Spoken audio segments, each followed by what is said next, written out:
na nandiyan na po yung ating title.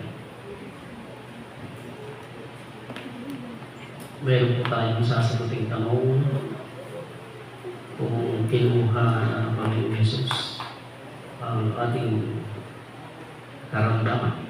Bakit nagkakasakit pa rin tayo? Hanggang ngayon. Wala yung salamin ko.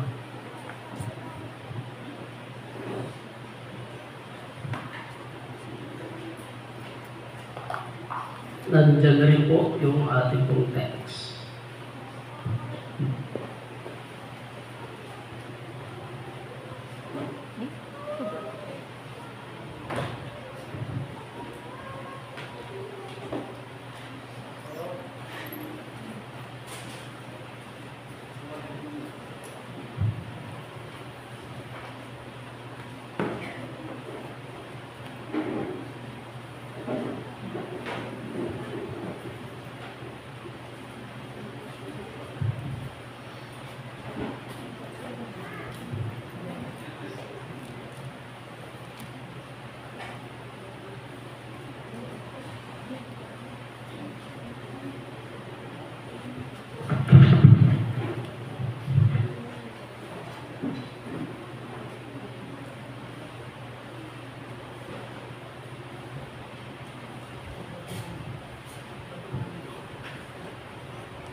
Matthew 11 verse 1 and 5.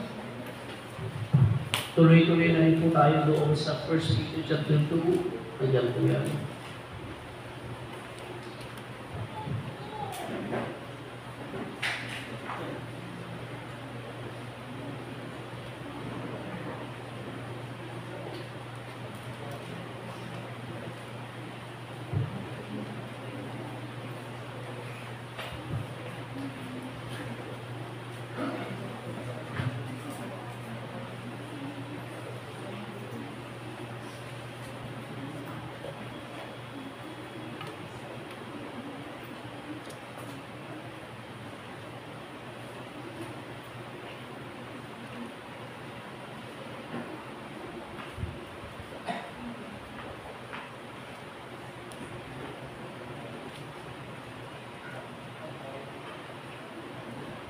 Verse 1 po tayo ng Matthew. And it came to pass when Jesus had led an end and commanding his disciples, 12 disciples, he departed thence to teach and preach their cities. Now when John had heard in the prison the work of Christ, he sent 2 of his disciples, and he said unto them, Go and shew John again those things which you do here, and see. The blind receive the sight, and the lame walk, the lepers are cleansed, and the deaf hear, the dead are raised up, and the poor have gospel preached unto them. Puntahan na po natin First Peter.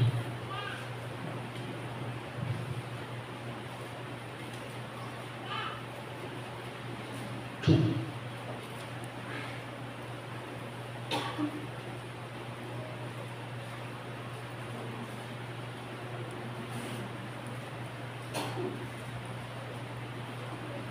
(24 to 25 po tayo verses. Who his own self bear out sins in his own body on the tree. Who his own self bear our sins in his own body on the tree. That we, being dead to sins, should live unto righteousness, by whose stripe you were healed. Sa inyo, sa kanyang mga latay, tumaling na kayo. For you were as sheep, going astray, but now return unto the shepherd and bishop of your soul. Ang question po natin sa ating title, kung kinuha na ng Panginoong Hesus ang ating karamdaman, bakit nagkakasakit pa rin tayo? Ito pong aklat po ng 1 Peter, meron po siyang kasama sa Matthew. Inakarap po yun na kinuha niya ang ating mga karamdaman. Doon sa Matthew din po yun. Ang Matthew, ayon doon sa sulat ng Matthew, na nung nagpapagaling ang Panginoong Hesus ay kanya sinasabi at natupad ang kasulatan na sinasabi ng Isaiah. Isaiah 53 po yan.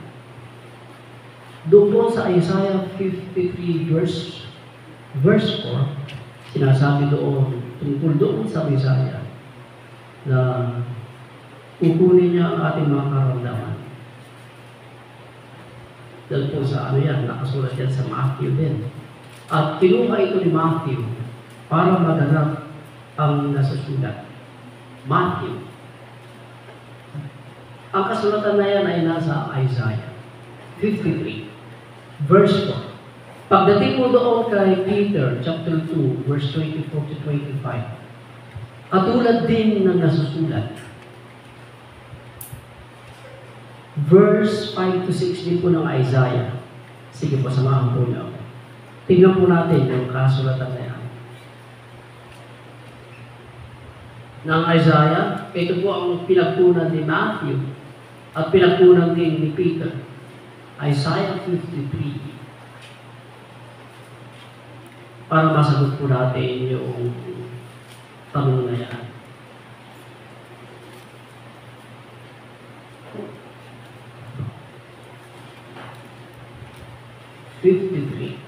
ng Isaiah. Huli na ako Verse 1. Sino ang maniniwala sa aming mga preaching? Sinasabi ko ni Isaiah. Verse 2. Sapagkat itong si Jesus, who he shall grow up before him as a tender plant. Si Jesus po ito, yung Messiah. And as a root out of the dry ground. He had no form, no comeliness. And when we shall see him, there is no beauty that we should desire him. Noong si Jesus po ay nandito, hindi siya magandang lalaki. Wala kung pagkatinignan mo siya, hindi ka makakakit na lilirong ulit. Kaya sinasabi ni Jesus noong siya ay nasa lupa, huwag kayong makahatol sa pisikal. Dahil ang hatol nila sa kanya ay sa laman. Hindi ito yung Messiah. Dahil sa itsura pa lang, ay hindi siya ganun kaganda. There is no beauty that we should desire him. He is despised and rejected of men. A man of sorrows, acquainted with grief, and we hide us as we wear our faces from him. He was despised, and we esteem him not. Surely he hath borne our griefs and carried our sorrows. Nung namatay na si Jesus dito. At doon sa aklat ng Isaiah, parating pa lamang ang Isaiah. Surely he hath borne our griefs and carried out our sorrows. Yet we did esteem him stricken, smitten by God, all God, and afflicted. But he was wounded for our transgressions. He was bruised for our iniquities. And the chastisement of our peace was upon him, and with his stripes we are healed. Dumating ang pagkakataon, kung nagpapagaling ang Panginoon Jesus, kinuha ni Matthew ito na para matupad ang mga kasulatan sa Isaiah na kinuha na niya ang ating mga karamdaman. Pero ang tanong, bakit pa rin mayroon tayong mga karamdaman na magkakaiba na nagsasanghi ito na minsan ay kamatayan. Yung unang-una sa verse 4 ng Isaiah 53 ay patotoo nung nagpapagaling ang Panginoong Jesus. ay ito ay tanda na siya yung Messiah. Pakinggan niyo mabuti, brother. Nung nagpapagaling ang Panginoong Yesus, hindi lahat doon ay gumagaling. Ngunit ito isang patunay na si Jesus ang Messiah. 53 na nga isa. At ang sinasabi naman ng Peter, yung karamdaman ito na sinasabi ni Peter sa mga Hudyo ay ang spiritual na karamdaman. Ngunit nagpapatuloy pa rin na si Jesus ang Messiah.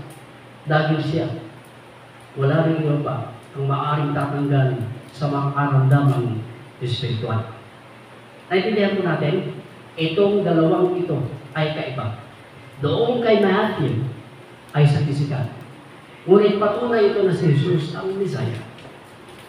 Doon kay Peter ay ang tanda ng pagkamisaya ni Kristo na walang ibang tatanggal na mga kasalanan na ito ay ang Messiah. Dahil ang sinasabi ni Peter na kanya-kanya tayo ng lakad na katulad ng mga tupa ng mga pasto. Ito ay tungkol doon sa mga nais ng ating puso na ito naging sanhi ng kasalanan natin sa Diyos. Ganyan ang mga Hudyo noon. Ngunit, ang mga Hudyo na sinulatan ng Peter ay bumalik na sa Diyos. Dahil sinampalatayanan nila ang manggagamit nilang si Jesus sa kanilang espiritual. Lahat ng mga bagay na ito ay Matthew, physical, kay Peter, mapa-espiritual, ito'y isang tanda, walang pag-aalala si Jesus ang Messiah na kanilang hinihintay. Hindi totoo yung sinasabi na nila na kinuha na ni Jesus ang ating mga karamdaman. Sa physical tayo sa physical tayo. Dahil hanggang ngayon, kayo rin po ang makapagpapatotoo na nakakaroon pa rin kayo ng mga karamdaman. Na yan ay nagiging sanhi na tayo ay natutuwa. May takot tayo sa ating mga karamdaman na yan. Amen? May magtatanong po tayo. Kayo na rin po yung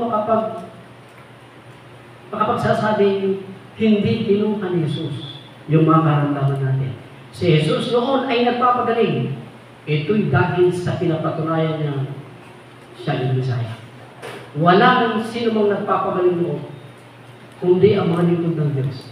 Kundi yung Messiah na kanilang hinihintay. Ang mga iskriba at paraseyo, wala silang ganyang angking kakayanan. Kaya yung hinihintay nilang Messiah, mayroong angking ganitong kakayanan. Ito ang patunay yung hinihintay nilang Messiah. Ngunit kung ilalagay natin sa ating katuruan na kinuha na ni Jesus ang mga karamdaman natin sa pisikal, yan ay hindi totoo. Dahil kayo ang kapagpapatunay, kayo rin ay nagkakaroon ng mga malubhang karamdaman. Tingnan natin, sasagutin ng mga scriptures na ito na hindi kinuha ni Jesus ang ating mga karamdaman. Parang mali Maraming mga preachers na sinasabi nilang kinuha na ni Jesus ang ating mga karamdaman. Bakit nagkakasakit ka ngayon? Dahil ito yung sinasabi ko ng banal na kasulatan. Ulitin ko, nung nag-preach si Christ, nagpapagaling. Dahil ito ang mga senyales. Sa harapan ng mga Hudyo na siya na yung Messiah. Nung siya ay nagpapagaling. Ngayon, may sakit ka ngayon. Nangangulugang hindi niya kinuha yan. Basahin natin sa mga bahagi ito ng kasulatan. Nandiyan ba, Sir Rene? Okay. Unahin natin si Epaphroditus, Philippians.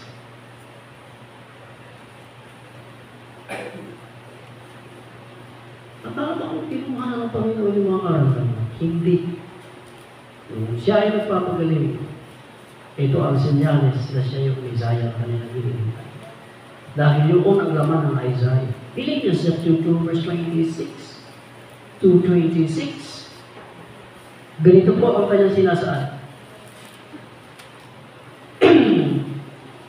Sapagkat siya ay nananabik sa inyo lahat na meron siyang eucharist, not to sin. Sapagkat nabalitaan yung mga taga-Philippians nabalitaan nyo. Kayong mga Christians, Philippians, nabalitaan nyo siya ay, sino ba ito? Si Epaphroditus. Siya ay nagkasakit. At totoo ang sinasabi ni Pablo, nagkasakit na siya. At ang kanyang karamdaman ay halos mamatay na siya. Verse 30, because of the word of Christ, he was nigh unto death, nor regarding his life. At ang sabihin ng kanyang karamdaman noon na halos ito'y kanyang ikamatay dahil sa nabalbad siguro na, pagod na rin siya. Para yung kakulangan ng mga Philippians, believers, ay matugunan ni Epaphroditus. Trabaho dito, trabaho doon. Kaya nagkakasakit si Epaphroditus. Para mayroong mga masupply doon sa trabaho ni Pablo. Ayan ay si Epaphroditus, nagkasakit mo yan. Anong ibig mo sabihin niya, Pastor? Hindi ginuha ni Jesus ang sakit ni Epaphroditus. Amen? Kung may pag-aalala pang natitira, tignan natin ulit. Unahin na, andito naman si Timothy, 1 Timothy chapter 1, 1 Timothy chapter 5. Sige lang po, baka sakaling ma-convince ko po kayo dito sa chapter 5, verse 23. Sinulatan ni Pablo si Timothy. At kanyang sinasabi dito ay, huwag kang uminom lamang ng tubig. Drink no longer water, but use a little wine. Konting alak para sa iyong stomach. For the stomach sake, ang malimit mong, dahil often, malimit infirmities. Madalas itong si Timoteo na nagkakasakit. Iliban doon sa kanyang stomach. Malimit na nagkakasakit siya. Kasi ang medicinal po yung wine. Medicinal po yan. Yan ay si Timothy. Malimit siya nagkakasakit. Hindi ba kinuha ni Jesus yung kanyang karamdaman? Kasama ni Epaphroditus. Next natin ay si Paul. Philippians. Paul. Philippians chapter 2. Verse 27. For indeed, Epaphroditus, for indeed, he was sick, nigh unto death. But God had mercy on him. Hindi lamang siya maging akuman. Hindi ko mabigyan kayo ng karamdaman ng bigatin. Maging akuman ay nagkasakit din. Si Paul man ay nagkasakit. Puntahan natin si Trophimus, nandiyan din po. Trophimus, 2 Timothy. Sinulatan ni Pablo ulit ang pangalawang sulat. At ang isa sa mga nakalagay doon sa sulat ni Pablo kay Timothy ay tungkol kay Trophimus. 2 Timothy chapter 4 verse 20. Let us read. Erastus, itong si Erastus, nandun sa Corinto. Ang sinasabi ni Pablo kay Timothy. Nasa Corinto si Erastus. Ngunit, si Trophimus, nandun siya sa Militong. Iniwan ko siya may sakit. Ako wala na. Wala nang power kay Paul. Iniwan na lamang niya yung kanyang kasama may sakit. Kung kinuha niya ni Jesus ang ating makaramdaman, bakit hanggang ngayon may karamdaman pa rin tayo?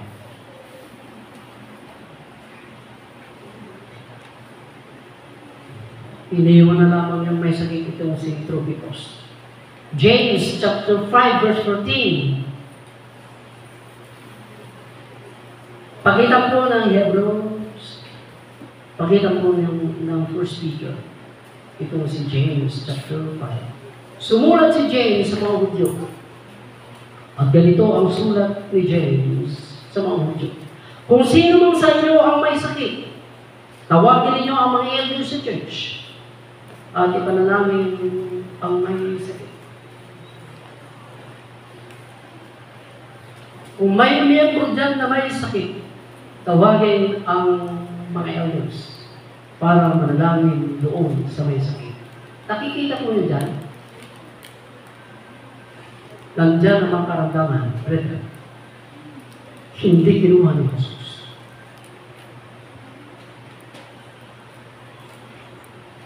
At ang lahat ng nabasa natin, almost, nabasa natin ang mga may sakit ay ang mga dakilang servant ng Diyos. Ang mga may sakit na yan. Kung nabasa niyo ang Galatia, hindi gumaling si Pablo doon sa sakit ng kanyang mata. Nasa chapter 2 ng Galatians, second chapter 4 ng Galatians, hindi po gumaling ang kanyang mata.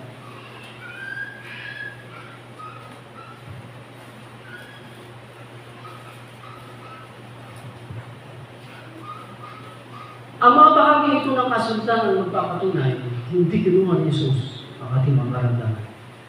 Noong siya ay nagbiminister sa lupa, pagka binanggit ng kasulatan na at natupad ang sinasabi ng kasulatan, nangangahulugan po rito ay para makilala nila ang Isaiah. Dahil doon sa Isaiah 53, verse 4, verse 5, verse 6, yun ang may kakayanan ang Isaiah, ang Messiah. Now, ngayon, brother, iwanan na po natin yan. Nagpakita po tayo ng mga dakilang tao ng Diyos ay nagkakasakit. Talagang hindi dinala ang Panginoong Hesus ang kanilang mga karamdaman. Siyempre, provided yan ng James. Konkreto yan na patunay natin na ang mga Kristiyano ay nagkakasakit. Hindi kinuha ni Jesus ang ating mga karamdaman. Ang nangingikat data pa nagbubutag data anak mo. Paluin naman ako mahang magbutag data anak mo. Ito data pa nagbulit na. Simple yan ba tayo? Simple yan. Pero may mga teachings. Kinuha ni Jesus ang ating mga karamdaman.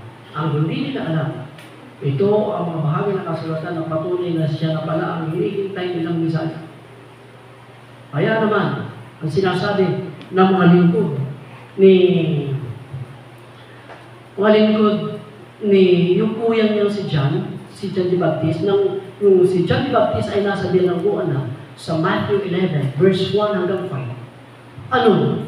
Nagpadala siya ng dalawang lingkod niya mula doon sa bilangguan. Tanungin niyo nga kung maghihintay pa kami o hindi. Ang hinihintay talaga nila ay ang Messiah. Let me read kakaragdagan po ito. Kasi mga tatapos na rin po ako. Sa Matthew, siya ba yun? Matthew 11.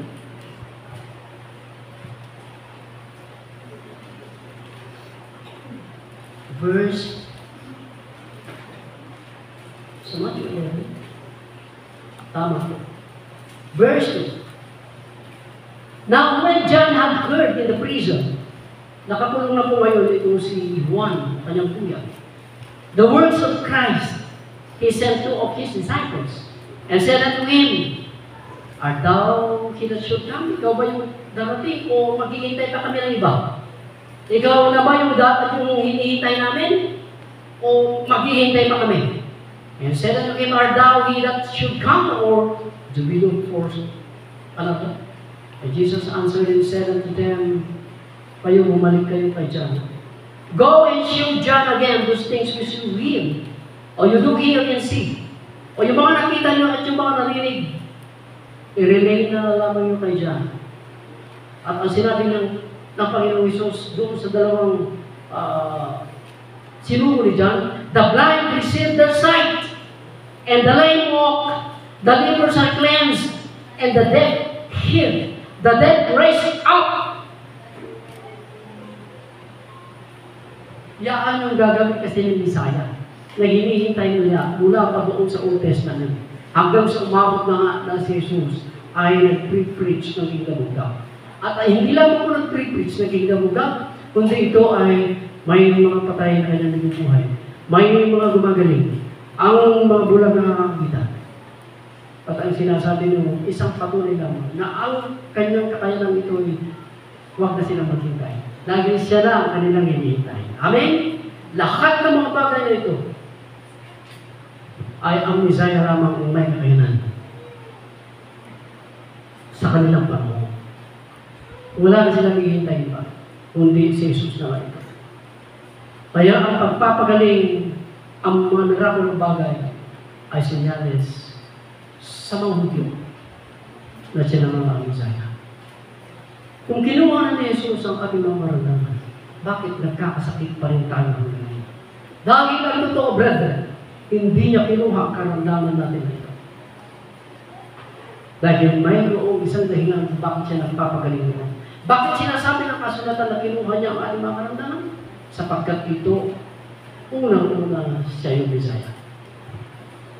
Saan ba nang gagamit? Bakit? Kailan ba nagkasakit ang tao, Pastor? Yan ang magandang tanong. Kailan ba dumating ang karamdaman sa tao? Ang sabi ng isang preacher, maraming preachers, dumarating ang karamdaman pagka ang isang tao ay nagkakasakit. Hindi ba maganda ito? Ang sinasabi ng maraming preachers, ng loloko ng mga tao, saka lamang dumating ang karamdaman noong bumagsak na ang ating magulang sa kasalanan. Dumarating ang mga karamdaman dahil nagkakasala ang tao.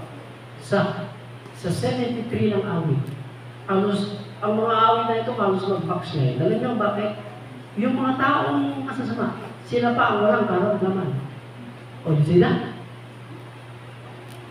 Mali yung ating pinapakinggan. Mali yung ating sinasampalatayan na sinasabi ng mga fake healer na ito. Na dumarating ang makaramdaman sa tao dahil nagkakasala ang tao. Tingnan natin, pisitin natin. Bago ang tao ay bumagsak sa kasalanan, subjected ang tao sa karamdaman. Bakit, Pastor? Sapagkat ang tao ay mortal. Alam niyo sa itang mortal? Mortal siya. Galing siya sa alabok. At ito, subjected siya sa mga karamdaman. Subjected din ang tao dahil mortal ang tao. Subjected ito na magkasala. Subjected din ito. Ano ba gusto? Na mamatay. Oh, yes. Dahil nandoon sa Garden ng Eden ang punong kahoy na hindi nagbibigay ng kamatayan sa kanila. At nandun din yung punong kahoy na nagbibigay sa kanila ng kamatayan spiritual. Nandun din ang punong kahoy na nagbibigay sa kanila na maaari silang mabuhay pagkat kinakain nila ito. Ang tao po ay pwede mamatay kahit hindi pa ito nagkasala. Basahin niyo sa aklat ng Genesis chapter 3.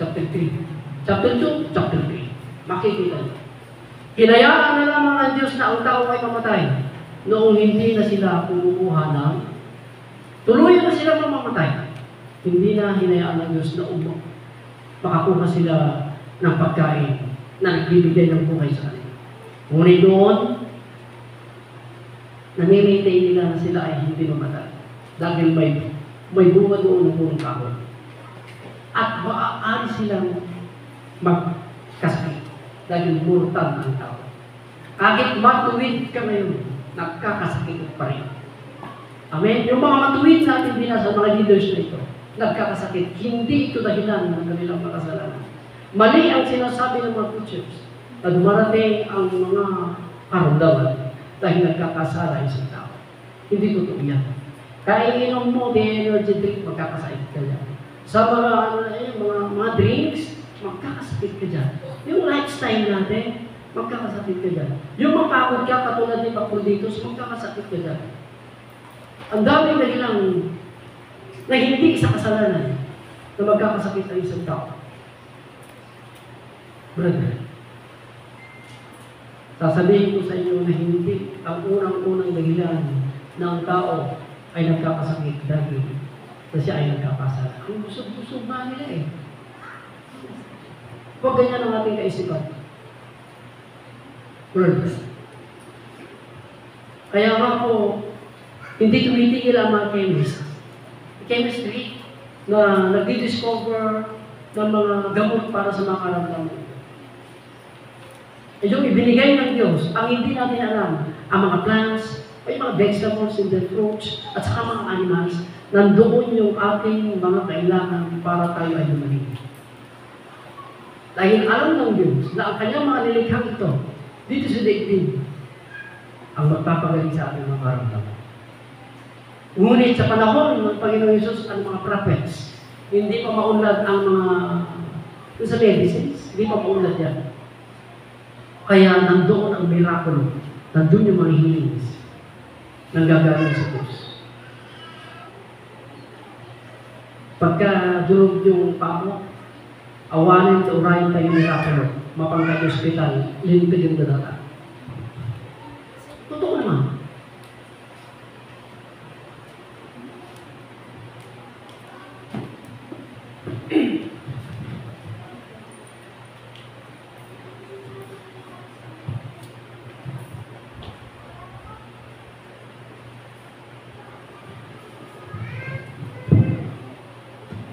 Ang tanong natin ngayon ay, Pastor, mayroon pa rin bang healing na yan? Ito magandang tanong ito. At dapay lang kadi hindi pa nakaagas? Yes. Meron. Tignan natin yung ating mga sinusunod ng mga pangungusap. Noong ang Panginoong Yesus, wala kasi sa mga apostol ito eh. Pero minsan sa chapter 10, Matthew, binigyan niya sila ng nakapangyarihan. Kasi wala sa kamay ng mga apostol ito. Binigyan niya sila ng kapangyarihan na ito. Makagaling, kung may patay dyan, kung may pananampalataya yung kanyang pamilya, sige, buhayin mo. Lahat ng gumagaling sa panahon na yan, lahat ay nananampalataya kay Jesus.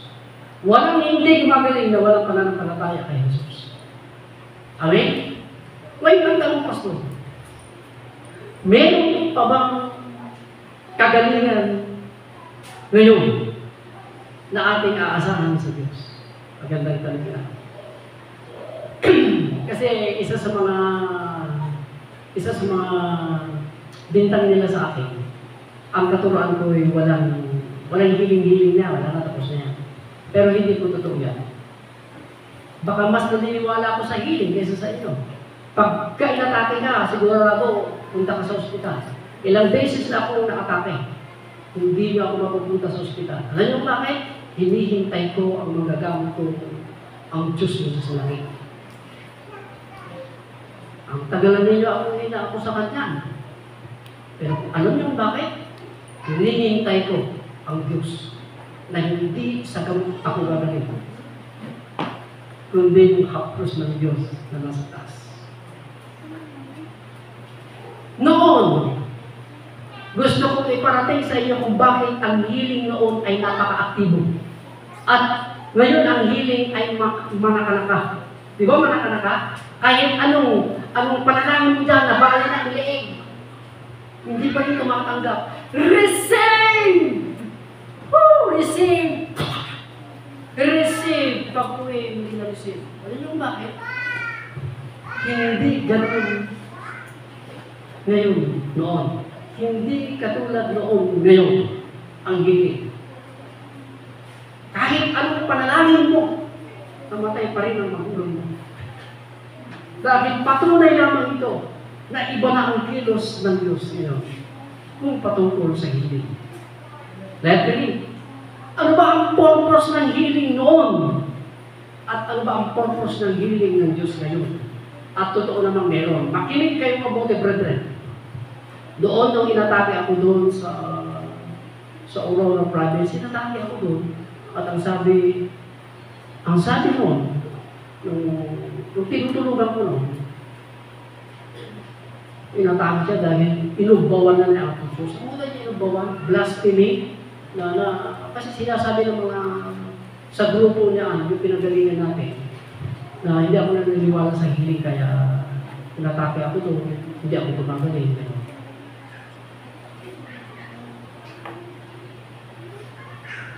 Ang purpose ng healing noon, compare ngayon, tingnan natin. Brethren, pinatutupad ko.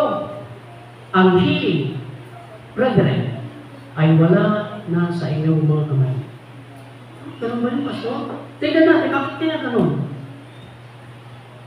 Ang healing noon ay binigay sa mga pastor. Pagkatapos, kung mababasa mo, yung mga elders ang meron. Pagka meron kayong sakit, tawagin nyo yung mga elders, parang kumabangking na yung scriptura, no? Hindi niya sinasabi, ipatong mo na ang kamay mo, dyan sa muging mo, manalangin ka na, gagaling ka na. Pero sinasabi ni James, tawagin niyo yung mga elders. At ipapanalangin na may sakit, gagaling ito. Ang nakapikirunod dati nga, ganito yan. Bakit may healing noon? Ang healing ay isa sa mga gifts ng Holy Spirit. Amen? Meron tayong tinatawag na gifts of healing. Sa mga anak ng miyembro noon ay meron silang gifts of healing. Ang mga apostol noon ay may gifts of healing. Sila, sa oras na yon, pagka sinabing wala akong ginto, wala akong silver, tumayo ka na lang dahil wala kami may bibigay sa iyo. Tumayo ito. Ang dami nilang pinapagaling. Kahit yung anino ni Peter, magaling.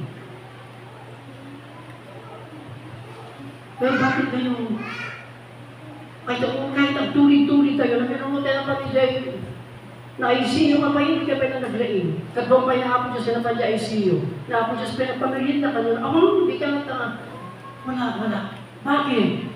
Alam mo, tatapusin mo ba ang 60,000 dyan? Manasaan ng Diyos. Ang purpose ng gifts of healing, ang purpose ng gifts of the Holy Spirit, kasama ang healing, ay ito. Let me read. Ito ano tawag?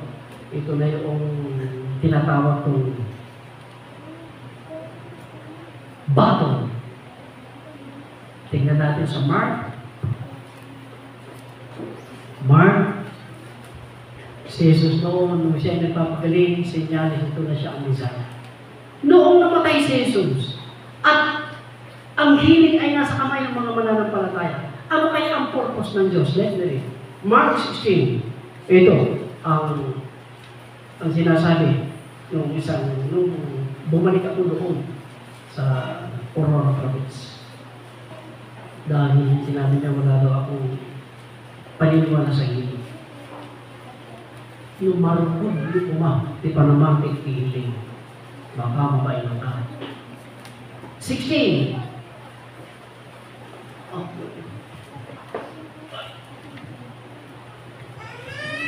Verse 16. Sige po. He that believeth and baptized. Sino po yung naniniwala at mabautismuhan? Saved na tao ito. Amen? Amen? Ang salvation ay nandoon sa tao. He that believeth and is baptized shall be saved. At ang mga saved na ito, and he that believeth shall not condemn. And sa mga na-saved na ito, and these signs shall follow them that believe. In my name they shall cast out devils, they shall speak with new tongues, they shall take up serpents, and if they drink any deadly thing, it shall not hurt them. And they shall lay hands on the sick, and they shall recover. Doon sa mga saved, doon sa mga maniniwala sa gospel, mababautismuhan, ito yung tanda mo. Yung salvation na sa kanila, right? Pakinggan ako mabuti. Ibinigay ang mga signs na ito, the gifts of the Holy Spirit. You know, my brethren, tanda ito ng salvation. Ulit. Nandun ang mga gifts ng Holy Spirit. Doon sa mga saved na tao, tanda ito na ang salvation ay nasa mga tao ito. Amen? Ngayon, ganito yan. Yung gifts of healing, nandiyan po yan. Ano man patungan ng kanilang mga kamay, ay gagaling. Alam niyo bakit? Alam niyo bakit meron sila noon? Dahil sila yung taong mayroong salvation. Right? Kaya kung hahanapin ng mga tao ang salvation sa panahon na yan, alam nila na ang salvation ay nasa grupong ito. Dahil ang sinyalis ng salvation ay yung healing. One is healing. Ito ay gifts ng Holy Spirit. Tama po yan? O, sige Ngayon, ang tanong ko sa iyo, nung ipanalangin mo siya, nung ipanalangin mo yun, bakit hindi gumaling? Ano? Hindi ba kasi? Hindi, ganito yan. Pakinggan niyo ako. Brother, pakinggan niyo ako. Puntahan natin. Sinyalis ito ng salvation. Huwag niyong iaalis sa inyong isip. Ito ay sinyalis noon na sa isang tao ay nasa kanyang salvation. Ang grupo ni Jesus ay nasa kanyang salvation dahil sila ang nagpapagaling. Amen? Okay. Sa 13 ng pupunta tayo sa gifts of healing. Ano bang gifts ng Holy Spirit kasama ang gifts of healing? 1 Corinthians 15. Verse 1. 1 Corinthians 15, verse 1. Kahit na magsasalita ako ng mga salita ng tao at anghel, kung wala akong pag-ibig, para akong patingaw, lumaalingaw-ngaw. Kung wala akong pag-ibig, kahit nagsasalita ako ng maraming mga salita ng mga tao, lahat ng salita ng tao ay alam mo, at mga salita ng anghel ay alam mo. Magkaiba ang salita ng anghel, magkaiba ang salita ng mga tao. Pakinggan niyo mabuti. Verse 8. Charity never faileth. Ang pag-ibig ay hindi ito kailanman mawawala. But, pakinggan niyo ito but, nasaan ba ito sa grammar? Yung but. Conjunction ba? Yung salitang but ay kaiba doon. Charity never faileth. But whether there be prophecies, yung mga hula, ay mawawala. Whether the tongues ay mawawala. They shall cease. Prophecy pala mawawala. Tongues mawawala pala. Kahit ang mga kaalaman ng gifts, yung gifts ng Holy Spirit, nasa chapter 12 ng 1 Corinthians. Kompleto yan. Gifts ng Holy Spirit, nandyan sa chapter 12 ng 1 Corinthians. Pero pagdating niya sa 13, ang sinabi ni Pablo, mawawala lahat yan. Whether be the tongues, they shall cease. Whether be knowledge, it shall vanish away. Mawawala yan lahat. Kailan mawawala yan, Pastor? Ang mga bagay na yan ay party-party lamang sa mga ang mga bagay na yan ay part lamang. Ang propesya ay isang party lamang yan. Part lang yan. But, ang mga part na yan, walang iba ang mga kaloob ng banal na Espiritu. Karunungan, kaalaman, tayong sa mga bagay na yan. But when that which is perfect is come, then, ang mga parting ito ay mawawala na. Kasi part yan, part. Part yan, lahat. Ngunit pagdating nung ganap, mawawala na lahat yan. Yung sabi ko sa kanya, yung kanyang pinaglalaban, yung pinaglalaban mo, wala na rin yan. Wala na yung healing, Pastor? Meron. Ngunit wala na sa kamay mo yan. Nasa Diyos na yan. Wala nang mirakulo, Pastor? Meron. Nasa kamay na ng Diyos yan. Siya na ang magbibisisyon lahat yan. Hindi na tayo ang magbibisisyon. Hindi katulad noon. Tuman mo dyan. Ganun naman. Pero makikita yung ano. Lagi na sinasabi, pagdating noong ganap, lahat ng mga parte na yan na naibigay sa iglesia, mawawala lahat yan. Kailan yung Pastor? Pagdating noong ganap. Ano ba yung ganap na yung Pastor? Alam mo ba kung sino kung ano yung ganap na yan na sinasabi niya ng Biblia? Ang sabi niya sa akin, ako yun.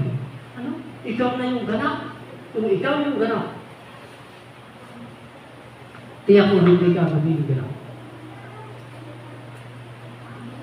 Hinihintay ng lahat itong ganap na ito. Dahil nandito ang kaganapan ng lahat. Na wala na mga prophets, wala na mga apostol, ito ang ganap. Na measurement is sukat ng ating pagiging isang patuloy tao. Susukatin natin ang ating pagkatao dito kung tayo ay nararapat o hindi. Ito na yung ganap. At noong dumating na ang kaganapan, ang lahat ng mga bagay nito, kasama ang hiling, wala na sa iyong kamay yan. Ikaw na ang nakapagpapatunay na. Ngunit, katulad nga pati lang ito, sino na yung iniwan niya? Iniwan ko na lang siya doon na nagkasakit. Wala nang kakayanan si Pablo. Wala nang kakayanan. Pati na ang maraming parte ng iglesia ng Panginoon noon. Sa panahon ng mga apostol, wala na rin silang kakayanan. Kundi, ang sinasabi ni Pablo, doon sa Philippians, chapter 2, verse 26, hanggang 30, naawa ang Diyos sa kanya. Mahirap tanggapin ito ng marami, na wala na sa kanilang kamay yung healing, nasa Diyos na yun. Dahil kung meron, hindi sana namatay si Ading, si Inang, si Tatang. Tama ba yun? Yan ang patunay na ang katotohanan ay hindi kinuha ni Jesus sa ating mga karamdaman. Nagpapatuloy ang karamdaman at nagpapatuloy na may Diyos na nagpapagaling. Tayo, na natitirang mga mananampalataya, tayo yung authorized na tao na mananalangin na sana ay gumaling ang tao na ito. Tayo ang pinapakinggan ng Diyos. We are the authorized persons to pray, to heal, that they may receive the healing from God. Ang mga saved na tao lamang may power, authorized sila na manalangin, pero wala sa ating mga may brethren. Na, receive, hindi yun, kundi nandun sa Diyos.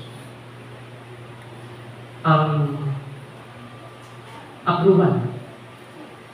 Nakita niyo kay Pablo, iniwan na naman ang kanyang kasama. Let me read. Ang mga gifts noon, sa panahon ng mga apostol, mahaba rin pala ito, no?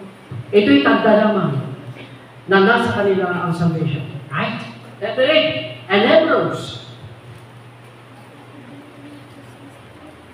Ngayon, Pastor, tanda pa rin ba yan na tayo ay ligtas na tao? Hindi na. Ang isa sa mga patunay mong ligtas kang tao ay ikaw ay banal. Dahil ngayon may mga taong hindi banal, o yan, magkakatumba-tumba ka dyan. But mayroon kayo napapanood dyan na pagka pinapanalangin ay nanonood kayo? Yung mga ganon sa ganon. Ang kanila ay galaw ng Holy Spirit, hindi galaw ng Holy Spirit yan. Manood kayo kung galaw yan ng Holy Spirit. Let me read. Apay, garampi ka, galaw ng Holy Spirit yung mas ka. Chapter 2. Therefore, we ought to give the more earnest heed to the things which we have heard. Verse 1 ng Hebrew. Chapter 2, verse 1 ng Hebrew. Kaya pag hinanggan natin mabuti ang mga narinig natin noon, baka tayo ay madulas mula doon. Anong madulas tayo mula doon? Mawawala ka na doon sa katotohanan na iyong narinig. Madulas ka mula roon. Lest at any time we should let them speak. For if the word of the angels, verse 3, how shall we escape? Paano tayo ngayong mga katanan, nakakaiwas? If we neglect the great salvation, let's talk about great salvation. Which, ang great salvation na ito ay sinalita ng Panginoon Jesus. Which, at the first, began to be spoken by the Lord. Sinabi na ni Jesus noon dyan na siya nagbiministeryo. Ang kaligtasan na nariyan. Pagkatapos ang kaligtasan na yan, ay which, by the Lord, was confirmed, kinumpirma din ito ng mga nakarinig sa Panginoong Yesus. Ng mga apostol yan, kinumpirma din ang salvation na yan. Pagkatapos, sa verse 4, kinumpirma din ito ng Diyos. God also bearing them witness. Kung ang mga alagad, kung ang mga Kristiyano noon ay nagpapatutuo sa salvation na yan, nagpatutuo din ang Diyos kasama nila. Both with signs and wonders, and with diverse miracles. Alam niyo kung bakit may mga gifts of yung mga miracle, yung mga wonders? Ito, ang dahilan ay dahil ang salvation na dyan. Gumagawa ng mga wonders, miracles, ang mga apostol, ang mga believers noon. Patunay ito ng Diyos ang salvation meron doon. Dahil hindi lahat ng religion ay mayroong ganitong kapangyarihan. Sadducees, Pharisees, Escribas, wala silang ganito.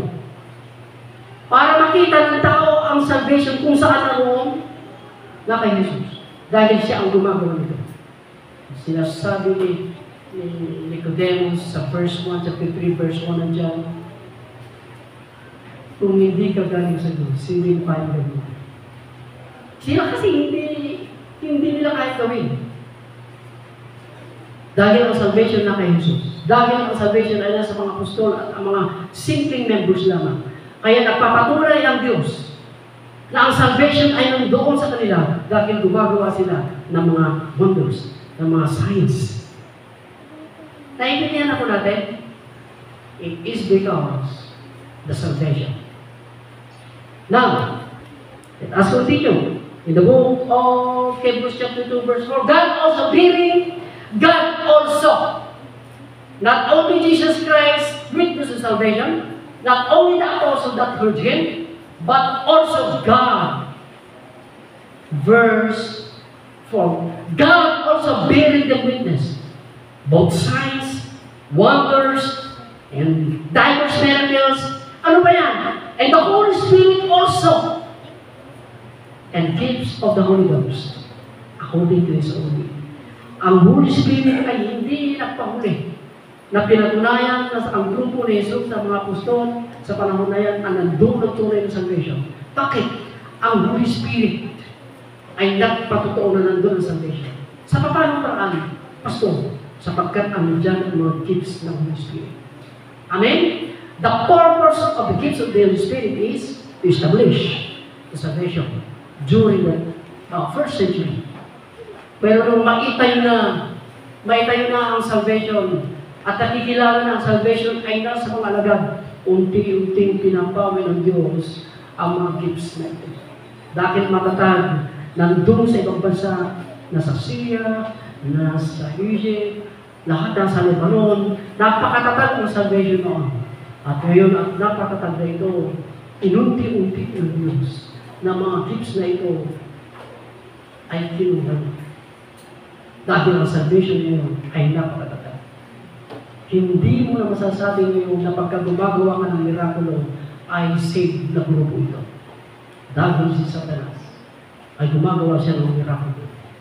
Noon, hindi gumagawa si Satanas ng mirakulo.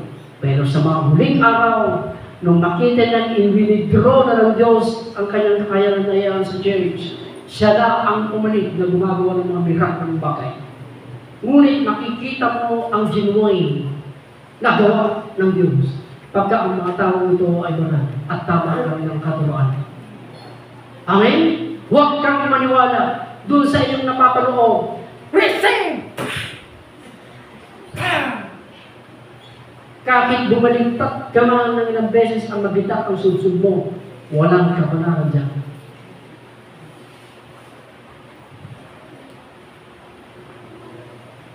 Bakit kayo walang nabubuwal kay Pastor?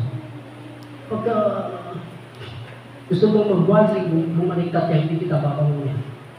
Wala dyan. Ang gifts ay hindi nagpapabana.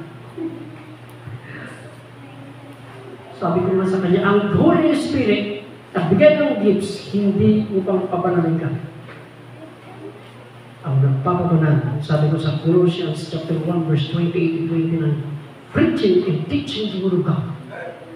At sinasabi nga ni Jesus, ang sinasabi ni Pablo sa Ephesians chapter 5, 26-27, ang salita ni Kristo ang magpapabanal sa iyo. Hindi ang mga wonders, hindi ang mga miracles, hindi ang mga gifts ng Holy Spirit. Tanda yan ng salvation. Pero kailangan hindi ginamit ng Diyos ang mga kababalaghang ito para pabanalin ka. Para makilala mo lamang si Jesus. Para makilala mo na ang salvation ay nandun sa panahon ng apostol. Pero ngayon, mag-ingat kayo. Dahil hindi lahat ng gumagawa ng mga mirakulo ay sa Diyos. Let me repeat. The gifts of the Holy Spirit. Hindi ka kaya magpapadali.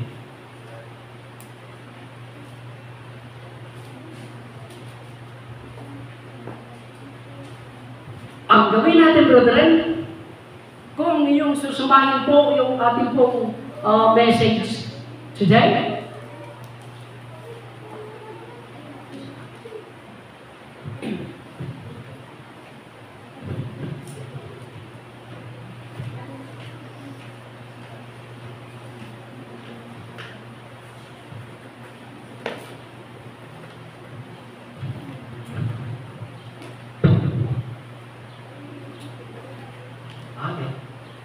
ang Diyos, dahil meron pa rin healing hanggang ngayon, hanggang doon sa dulo, concern ang Diyos doon sa kalusugan natin.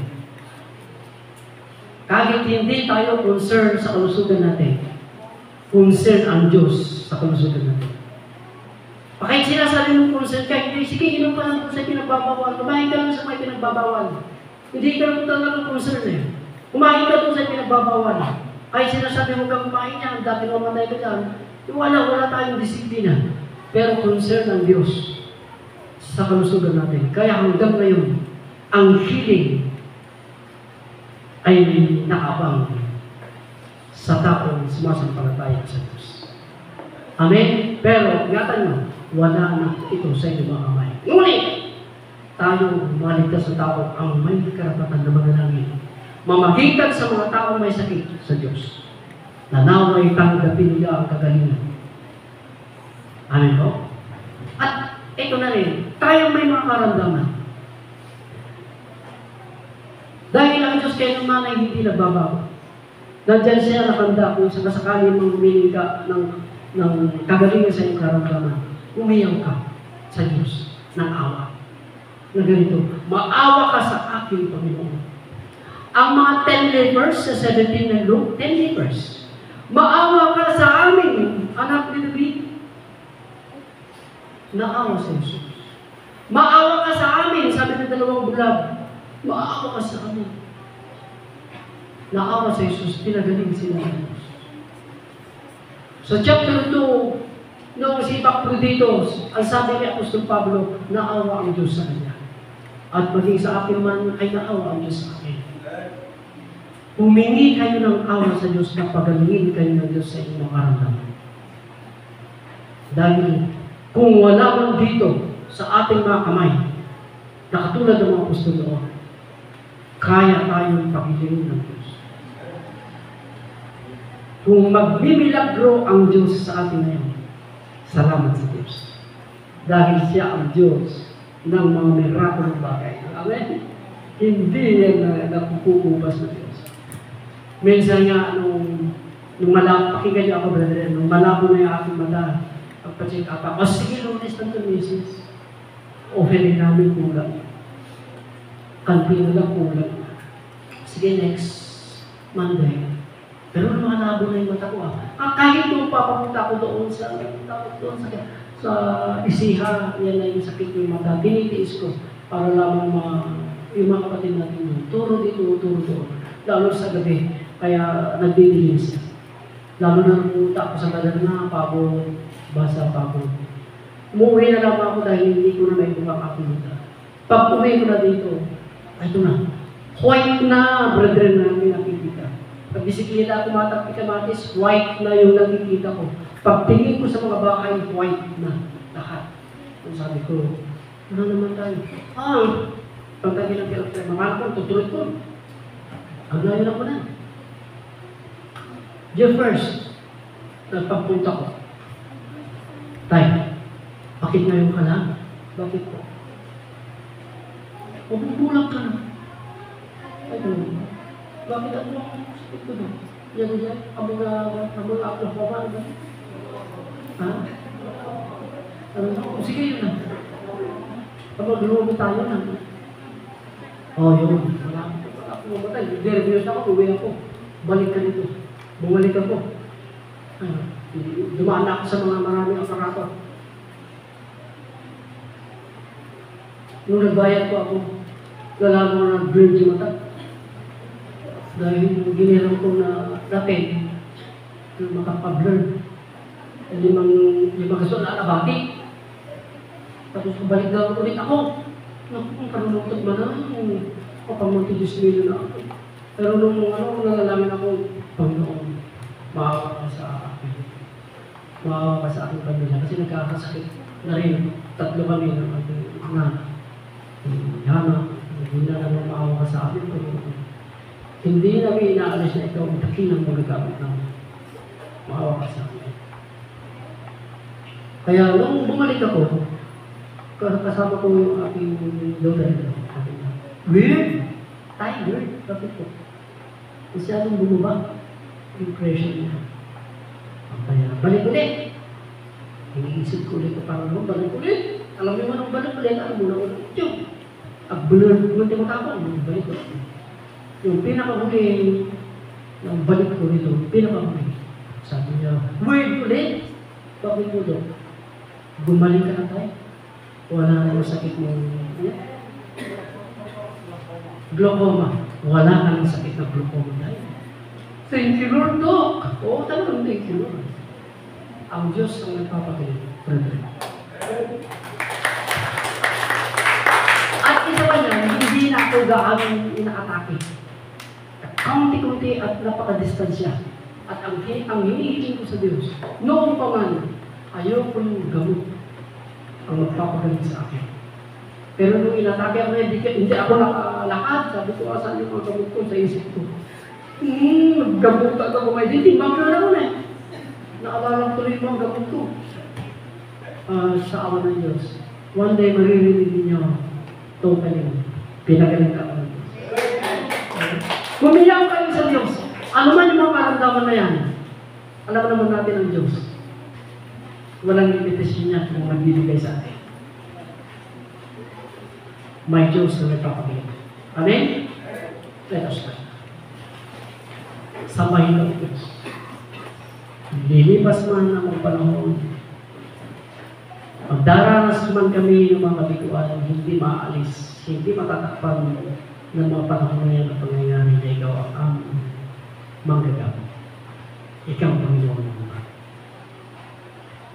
Hindi ka lamang yung aming shelter, hindi naman ikaw yung aming portion, napakatibay na aming power, ang iniisip namin ng Diyos. Dahil alam namin, higit na puso ka sa amin na huwag po kami magkasakit. Sige po, Panginoon. Ano po ang aming mga kamalian sa aming mga karamdaman ito? Panginoon Diyos. Patawarin mo po kami sa mga hindi pag-iingat na aming ginagawa sa aming katawan. Pagkalingin mo po kami. Para makapaglingkod po kami ng may lakas sa katawan at mapayabang kaisipan. Para ang mga kayamanan ito, ang mga biyayang binibigay mo sa amin na hindi na napupunta sa mga walang kabuluhan. Gastusan. Kaya ang Diyos, like of simplicity, ang aking pinaparalangin sa iyo, mula tayo, pagalingin mo ang aming mga karamdaman. Makakawa ka sa amin, Panginoon, dahil hindi kami mayamang tao, nagkagastos ng mga karamdaman niya. Sa ngalan ni Jesus, Amen.